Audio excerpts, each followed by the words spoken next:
शासन प्रशासन की इज्जत करते हैं, इसलिए डिस्क्लेमर दे रहे हैं। निवेदन करना चाहूंगा कोई चैनल न बदले। इस शो के सभी पात्र और घटनाएं काल्पनिक बिल्कुल नहीं है। अगर किसी वस्तु, व्यक्ति या घटना से कोई संबंध निकलता है तो याद रखना चाचा विधायक हैं हमारे। इस शो को देखकर सिर्फ मुस्कुराइए, क्योंकि हमारा उद्देश्य किसी की भावनाओं को ठेस पहुंचाना नहीं है। लेकिन अगर फिर भी किसी की भावना को ठेस पहुंचती है तो आओ कभी हवेली पर।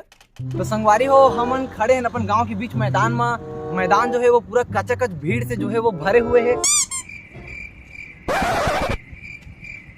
तो देखा संगवारी हो, हमारे गांव के लड़का मन जो है बहुत मेहनत करे थे साफ सफाई में।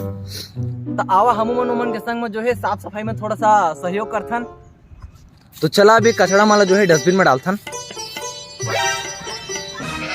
संजी हो, लागा थे डस्टबिन में जो है युद्ध चला थे। तो आवा देखथन, आवा संगवारी हो, एक मजा लेथन।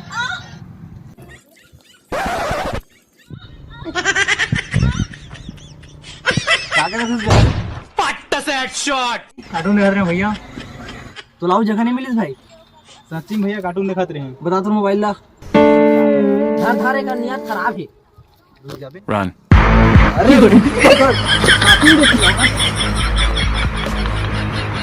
कौन जगाला मारी बिच्छी, कौन जगाला मारी बिच्छी।